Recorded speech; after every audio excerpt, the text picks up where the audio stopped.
네, 부활절 감사 예배의 말씀으로 오늘 골로새서 3장 1절에서 3절 말씀 보도록 하겠습니다. 골로새서 3장 1절에서 3절까지입니다. 우리 함께 합독하겠습니다. 그러므로 너희가 그리스도와 함께 다시 살리심을 받았으면 위의 것을 찾으라. 거기는 그리스도께서 하나님 우편에 앉아 계시느니라. 위의 것을 생각하고 땅의 것을 생각하지 말라.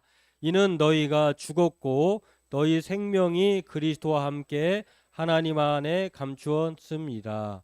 아멘. 우리가 아까 제가 찬송하면서 여러분의 표정을 보니 어느 분은 그런 것 같고 어느 분은 안 그런 것 같은데, 예수님이 부활이 나와 별로 관계 없는 분 같은 그런 분도 계신 것 같아요.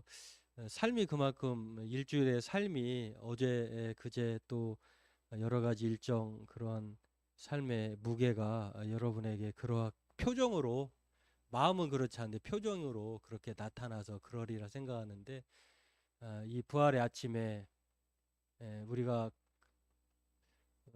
무슨 좋은 일 있으면 그 남의 일이라도 기뻐하는 것처럼, 마치 어, 나와 관계 없지만 우리나라 선수가 해외에 진출해가지고 뭐 우리에게 큰 성과를 주면 마치 나의 기쁨인 것처럼 하는 것처럼, 오늘 예수님의 그 부활이 우리 모두의 기쁨입니다. 여러분 그 기쁨을 여러분 이 시간을 통해서 다시 한번 기억하길 원하고요. 예수님이 부활하신 것을 우리 먼저 축하드리고, 또 부활의 주님께 영광과 감사를 드리면서 우리도 예수님처럼 똑같이 동일하게 부활할 것입니다.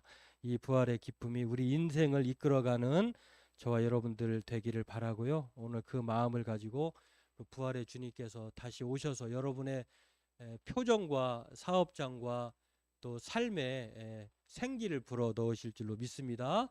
오늘 말씀을 통해서 함께 은혜 나누도록 하겠습니다. 요즘 시작한 김에 정말 열광을 세계적인 아주 그 이슈가 되고 있는 이 정후리, 우리나라의 이름을 거기는 좀 미국식으로 바꾸면 우리 성이 뒤로 가고 그렇잖아요.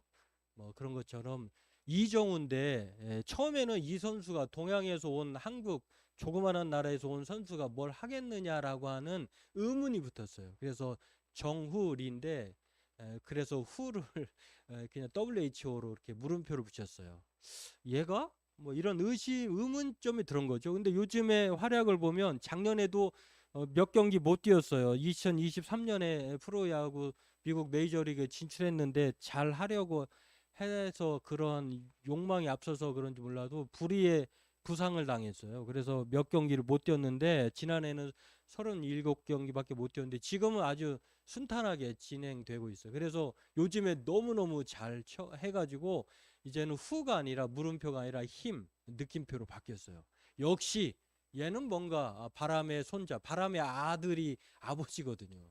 근데 그의 손자로 별칭이 붙었는데, 요즘에는 너무너무 잘해가지고 쳤다 하면 뭐 이루타 하더라고요. 제가 볼 때 이름을 바꿔야 되겠어요.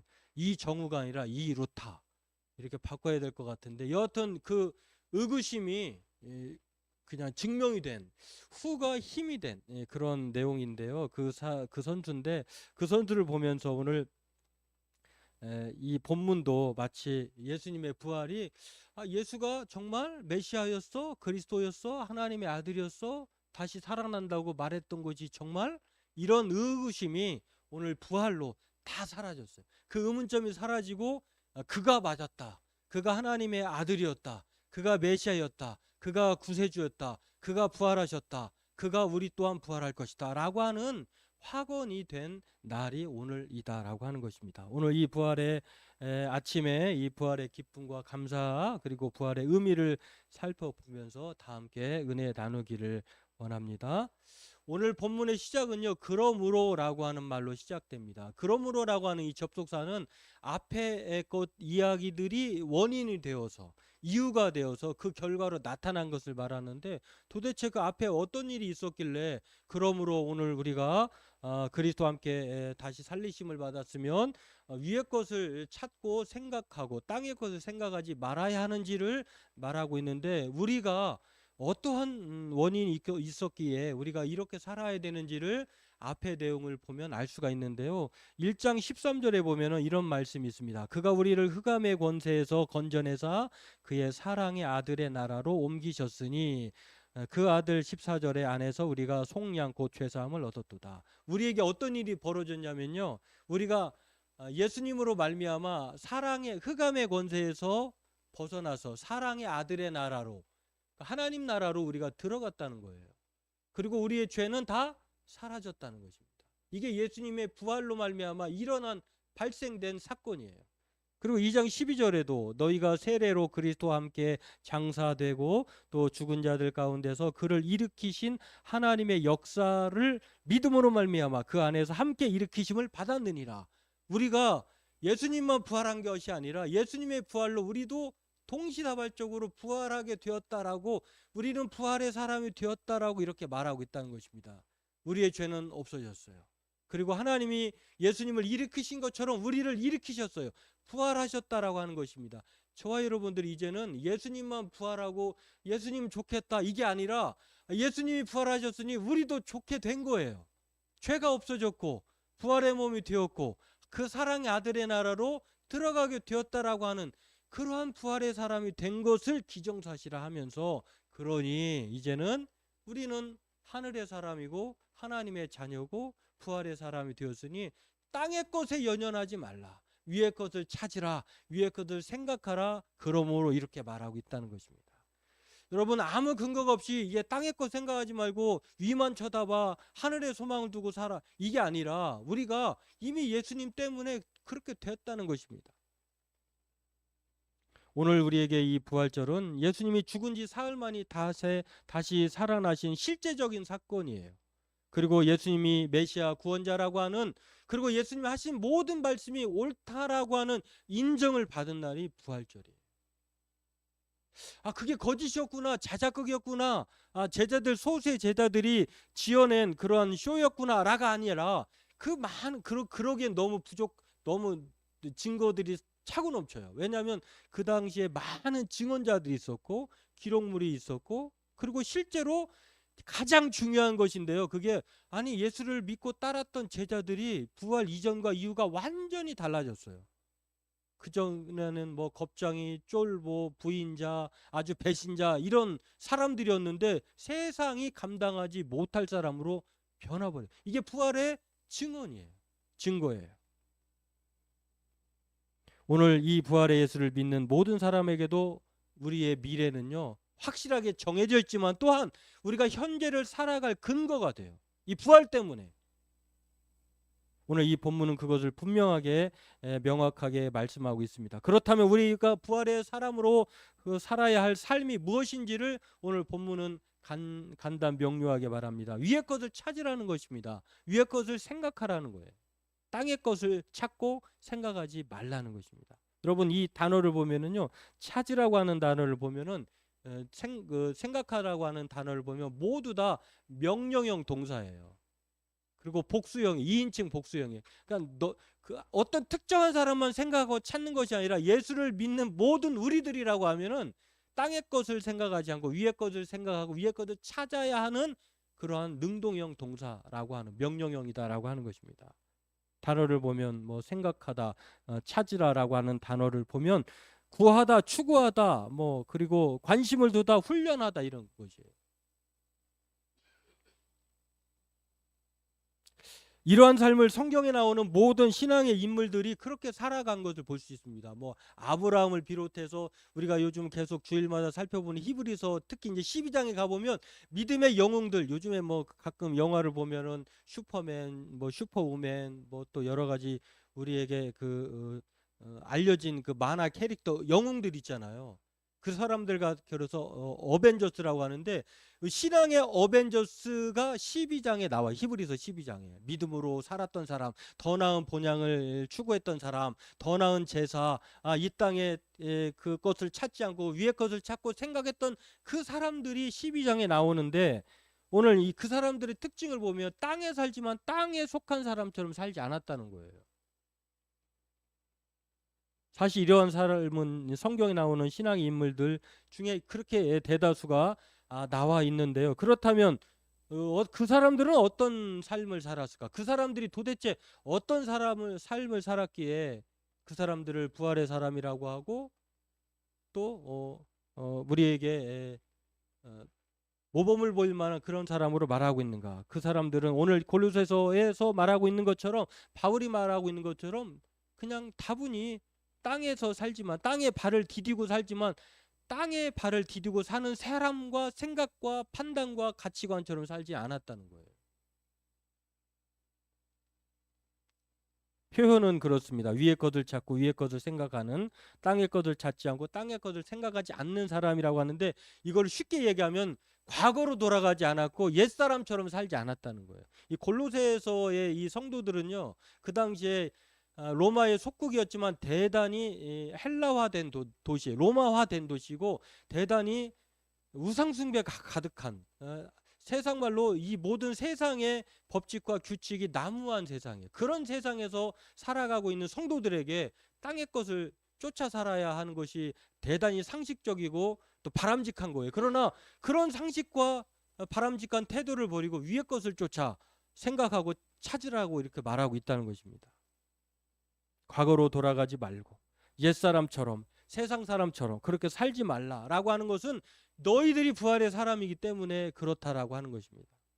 세상은 오늘만 있고 내일이 없는 사람이 싸우면 누가 이기냐고 말하면, 오늘만 있는 사람과 내일도 있는 사람이 서로 싸우면 누가 이길 것 같아요? 세상에는 죽기 살기로 오늘 너 죽고 나 죽자면 누가 이기냐면은, 내일도 있다라고 보장된 사람보다도 오늘만 있는 사람이 절박하고 절실해요. 그래서 그 사람이 이겨요. 근데 신앙의 법칙은 달라요. 오늘만 있고 내일이 없는 사람은 신앙인으로 보면 실패한 사람이에요. 오늘만 있고 내일이 없다라고 생각하는 사람은 오늘 위해서 여러 가지 이 땅에서 최선을 다해서 자기만을 위해서 살 것입니다. 그러나 그렇게 허망한 삶을 살면 성경은 뭐라고 하냐? 가장 불쌍한 사람. 왜냐하면 부활이 없어요. 여러분, 이렇게 열심히 이렇게 인생을 살았는데 우리에게 부활이 없다고, 우리가 믿음으로 좁은 길을 가면서 협잡한 길, 남들이 많이 찾는 넓은 길이 아니라 이렇게 신앙생활 하면서 어제 제가 우리 집사님을 보면서 참 그런 생각, 그 집사님이 내가 볼 땐 늦게 자고 잠이 많으신 분인데, 그 부활의 그 기쁨을 나누기 위해서 5시 반에 일어나 가지고 이것저것 하시면서 하면 보면서 제가, 집사님은 부활의 기쁨을 몸소 체험하고 있군요. 부활의 메시지가 따로 없군요. 왜냐하면 예수님의 그 부활, 죽으심이 없었다고 하면요, 예수님 나다 십자가 안 질래 라고 하면 우리 죄는 여전히 있는 거예요. 근데 그 예수님이 그 모든 인류의 고통과 죄의 무게를 감당하시기 위해서 자신이 안 해도 되는데 홀로 십자가를 지셨어요. 그리고 부활하셨어요. 그 죽으심으로 우리의 죄는 다 예수님과 함께 묻힌 거예요. 그리고 다시 살아나심으로 우리의 모든 죄가 다 벗어진 거예요. 우리는 이제 예수님 때문에 부활의 맛을 그 집사님의 그 수고와 헌신이 그 부활의 맛을, 그 부활의 기쁨을 성도들이 나누는 것이잖아요. 마찬가지예요. 예수님의 부활이 없었더라면 우리는 그 부활에 참여할 수 없었다라고 하는 것입니다. 그래서 부활의 주님 만나고 믿는 자로 사는 것이 바로 성경이 말하는 믿음의 사람들이다라고 하는 것. 그래서 우리에게는요, 세상은 오늘만 있고 내일이 없는 사람에게는 실패자라고 하지만, 성경은 오늘만 있고 내일도 있는 사람, 내일 비록 오늘이 없는 것처럼 비록 살지만 그러나 내일이 있다라고 믿고 살아가는 부활의 사람이 바로 성공자다, 이렇게 말하고 있다고 하는 것입니다. 그러면서 사람들은 그렇게 우리가 아까 집사님도 기도했습니다만, 사실 이 땅에는요 잠깐의 기쁨이에요. 모든 게 주어지는 게.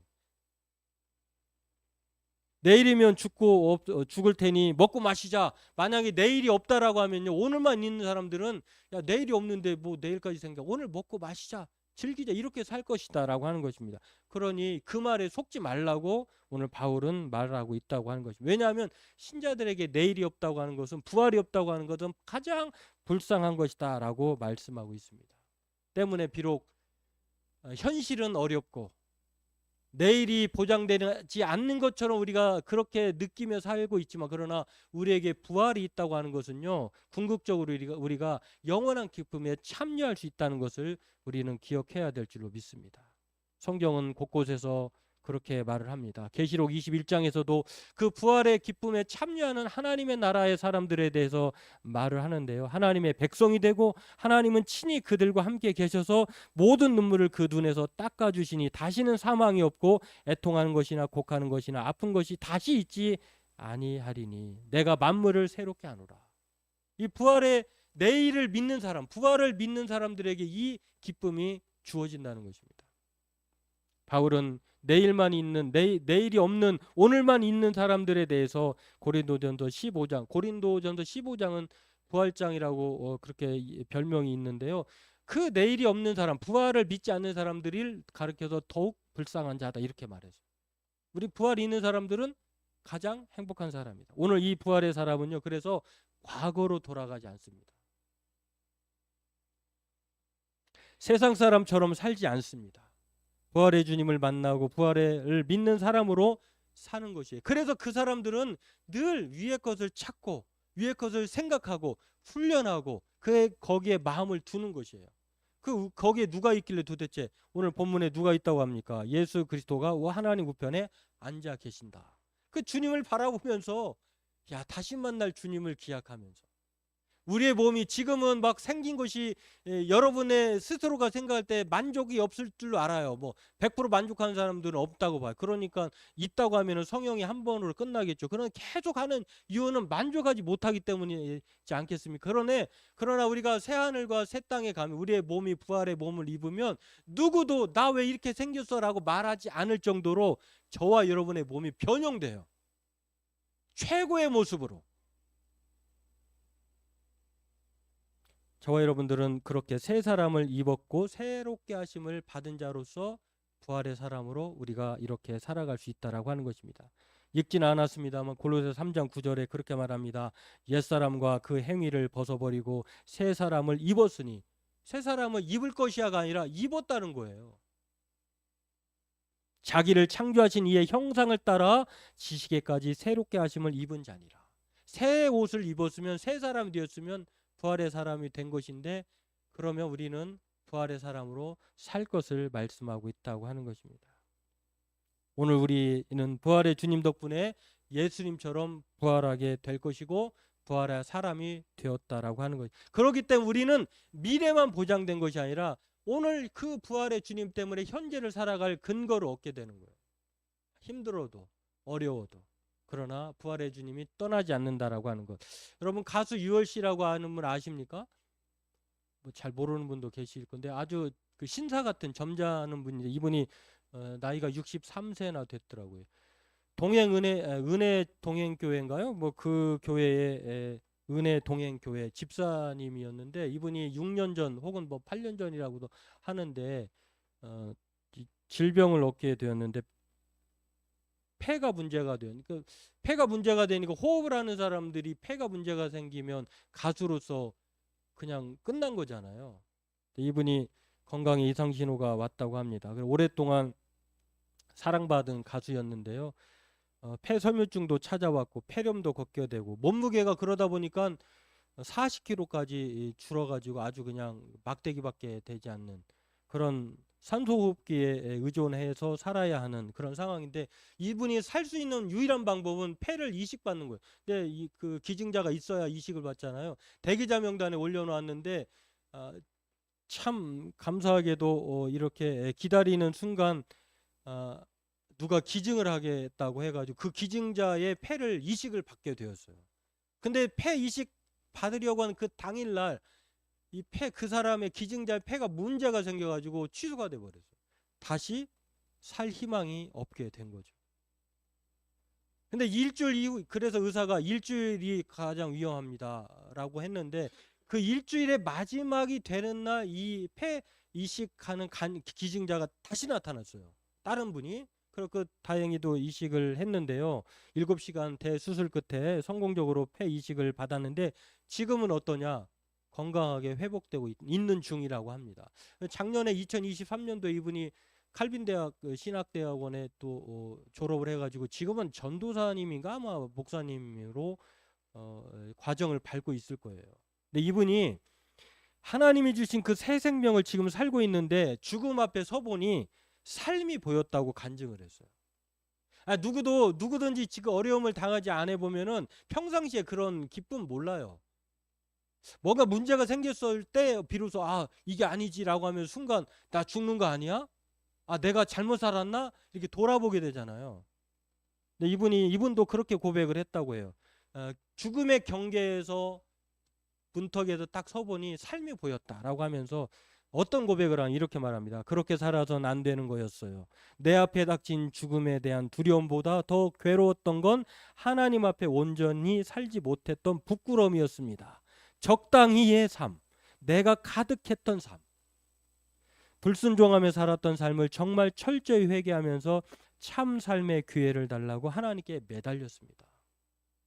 그런 끝에 이제 폐 이식 수술을 받은 거죠. 지금은 4월 14일 날 인터뷰 기사를 보니까 최근 검사 결과도 좋고 하루에 1km도 걷고 가벼운 웨이트도 한다고 합니다. 그 정도로 이제 회복이 돼서 숨 쉬는 것이 매 순간이 축복이고 기적이라고 하는 사실을 늘 그는 고백하며 산다고 합니다. 그래서 삶과 죽음 그 경계에서 깨달은 것을 자기가 한 것을 통해서 모든 사람들에게 크리스찬들에게 당부의 말을 했는데요. 그 당부의 말이 이것입니다. 아까 띄었던 거 한번 볼까요? 지금 우리가 사는 모든 시간, 모든 것들이 하나님이 주신 축복이고 기적입니다. 그 시간을 어떻게 더 아름답게 기적적으로 살아내는가는 여러분의 몫입니다. 그러니까 우리도 예수님의 부활로 진짜 그 이식을 받은 거잖아요. 새 생명으로 이식을 받은 거. 예수님의 심장 우리가 이식을 받은 거예요. 그렇다고 하면 부활의 사람이라고 하면 오늘 우리가 어떻게 살아야 되느냐? 과거로 돌아가느냐? 옛사람으로 사느냐가 아니라 오늘 그 시간을 어떻게 더 아름다운 아까 이분의 고백처럼 적당히 살지 뭐. 요즘 병 중에 하나가 뇌가병이라면서요. 난가병. 정치인들 보면서 자기 아니면 안 된다고 생각을 하는 분들이 참 많더라고요. 그래서 그 난가병, 난가? 주제를 좀 알면 좋은데 그걸 몰라요. 그렇게 적당히 살았던 삶, 내가 가득했던 삶, 불순종하며 살았던 삶을 청산하는 것. 이게 바로 부활의 사람의 모습이다라고 하는 것입니다. 그래서 오늘 본문은요. 좀 위의 것을 좀 생각하고 위의 것을 좀 찾으면 안 될까라고 부활의 사람에 대해서 권면하는 것을 볼 수 있습니다. 그러면 이 부활의 사람으로 위의 것을 찾고 생각하는 사람이 도대체 어떤 사람일까요? 여러분 아까 앞서도 말씀드렸습니다만 베드로나 이 오늘 골로새서 말하는 바울을 보면 알아요. 믿음의 사람들을 쭉 보면은 이 사람들의 과거와 이 사람들이 부활을 만난 이후의 삶의 모습이 완전히 달라졌다는 걸 알아요. 오늘 대표적으로 부활의 경험자였던 이 베드로 보십시오. 예수님 십자가를 지고 갈 때는 아주 부인하기에 바빴던 아주 대단히 대표적인 배신자. 그러나 그 예수님을 만난 부활의 주님을 만난 베드로가요. 베드로 전서 후서를 쓰면서 한 말이 있어요. 예수님이 부활한 이후에 제자들을 만나셨고 또 먹을 것도 예수님도 참 그런 의도가 있는 것 같아요. 왜냐하면 예수님이 부활하셔가지고 제자들에게 3번 정도 나타나셨는데 그때마다 예수님 말도 거시고 음식을 손수 생선걸 구워가지고 먹이셨어요. 그 이유를 가만히 생각해 보니까 예수님은 자 내가 부활했지 너 똑바로 살아 이렇게 하지 않고 음식을 만들어가지고 제공을 해주셨다고 하는 것은 좀 밥값 좀 하면서 살아라 이런 뜻 같아요. 제가 볼 때는. 먹이셨잖아요. 부활의 주님을 봤잖아요. 그 부활의 주님이 손수 음식을 만드셔가지고 제자들에게 그렇게 구워 주었다고 하는 것은 너 이제 생선과 내가 준 먹은 것을 보고 밥값 좀 하면서 살아 이런 뜻 같아요. 그 뜻은 무엇이냐면 바로 우리가 베드로나 이 바울을 보면은 그전엔 대단히 민족주의적인 사람, 속이 좁은 사람이었어요. 자기 나라에만 구원이 있고 자기에게만 구원이 있다라고 생각해서 이방인을 멸시하고 가까이 하지 않았는데 그러나 베드로와 바울은 완전히 변화된 사람으로 바꾸어지는 마음이 넓어진 포용적인 사람이 됩니다. 이것을 얘기하고자 하는 것이에요. 종교의 경직성인데요. 요즘에 제가 여러 번 그 말씀드렸습니다만 홍성남 신부님이라고 하는 분이 한 말이기도 한데요. 특히 개신교의 일부 그 개신교인들이 불교에 그 난입해 가지고 자기가 신앙을 내가 가진 사람으로서 정말 불교의 우상 숭배하는 집단으로 보면서 이 불상을 훼손한다거나, 막 거긴 종교 남의 구역이잖아요. 거기 가가지고 내가 어떤 사람인지 보여주겠어 하면서 그런 결기를 가지고 간다는 거예요. 심지어는요, 천주교도 행위구원론자라고 해서 성상이 있으니까 성인들 놓고 막 숭배한다고 해가지고 거기 가서 오물을 뿌리고 온대요. 이게 부활의 사람으로서 마땅한 행동일까요? 예수님이 그렇게 하라고 하셨을까요? 이분이 심리학자이기도 해요. 홍성남 신부님이. 이분들은 신앙의 문제가 아니라 심리적인 문제다. 종교의 우월감을 겉으로는 가졌지만 그 밑에는 뿌리 깊은 열등감이. 저도 그렇게 생각해요. 아니, 우리가 부활의 사람, 부활을 경험하면 다 가진 거잖아요. 뭐가 두렵습니까? 뭐가 걱정이 됩니까? 그런데 그 사람들이 막 우상 숭배하고 그 사람들로 인하여서 나라가 어떻게 될 것 같고 이렇게 생각한다는 거예요. 이분은 이렇게 말합니다. 공부도 모자라고 지적 능력도 떨어진다는 루저 컴플렉스가 선동적이고 공격적인 행동, 저급한 행위로 자기 보상을 받고 싶어하는 것이다. 이렇게 말을. 참으로 안 된 사람들이다. 종교의 문제가 아니라 심리치료의 관점에서 보아야 할 사람이라. 예수님이 이 땅에 살아 계셨을 때에 막 사마리아인이라고 거절하고 또 종교 기득권층이라고 해서 가까이 가고 이러지 않았거든요. 삭개오라고 해서 너는 민족의 피를 빨아먹는 사람이 구원받을 자격 없어 배척하고, 남편이 5 있고 현재 6번째 남편이 있는 사마리아 여인을 향하여서 예수님은 그래, 너는 성격상 여러 가지 행동상 참 그렇게 가까이 할 사람 아니다, 이렇게 피해가지 않았다라고 하는 것입니다. 마찬가지로 부활의 주님이 바로 이 베드로와 이 바울에게 그렇게 보여주듯이 이 부활의 주님을 만나고요, 인성도 더 영성이 되어버렸어요. 영성이 곧 인성이다. 인간성이 좋아야 영성이 좋은 것이지, 영성은 좋은데 인간성이 꽝이면 옳지 않다라고 하는 것입니다. 그래서 베드로전서 2장 3절에 베드로가 이렇게 말합니다. 주의 인자하심을 맛보았으면 그리하라. 어떻게 하라는 것입니까? 1절 2절에 쭉 나와요. 갓난 아기들 같이 순전하고 신령한 젖을 사모하라. 그러면서 또 모든 기만과 외식과 시기와 모든 비방하는 말을 버리라. 다시 말해서 속 좁은 사람이 아니라 넓은 사람이 되라, 이렇게 말하고 있다는 것입니다. 오늘 이 부활의 강력한 증거는 다름 아닌 위의 것을 찾고 생각하는 것인데, 그것이 어떻게 나느냐? 변화된 삶으로 나타난다라고 하는 것입니다. 우리가 이 부활의 기쁨을 나눌 때 먹는 것 중요하죠. 그러나 이 먹은 만큼 우리가 그 먹은 것을 통해서 삶으로 그 부활의 증거자가 되어야 한다라고 하는 것입니다. 그 사람들은 더 나은 제사를 드리고 더 나은 본향을 사모하고 더 나은 부활의 삶을 사는 것이다라고 하는 것입니다. 그 유명한 신학자였던 이 신학자인 현재 살아계신 톰 나이트라고 하는 분이요, 이 빈무덤을 가리켜서 부활을 가리켜서 뭐라고 얘기했냐면 하나님 나라의 여권이다, 이렇게 말했어요. 이 부활을 믿으면 우리는 하나님 나라의 여권을 가진 사람이에요. 이 여권 없으면 출국도 못하고 그 좋은 나라도 경험을 못하잖아요. 그러나 이 부활을 빈무덤이라고 하는, 예수님이 부활하셨다고 하는 그 사실을 믿는 이 부활의 사람들에게는 이 여권이 주어지는 거예요. 이 여권을 받았다고 하면 우리는 못할 게 없고 어려울 게 없어요.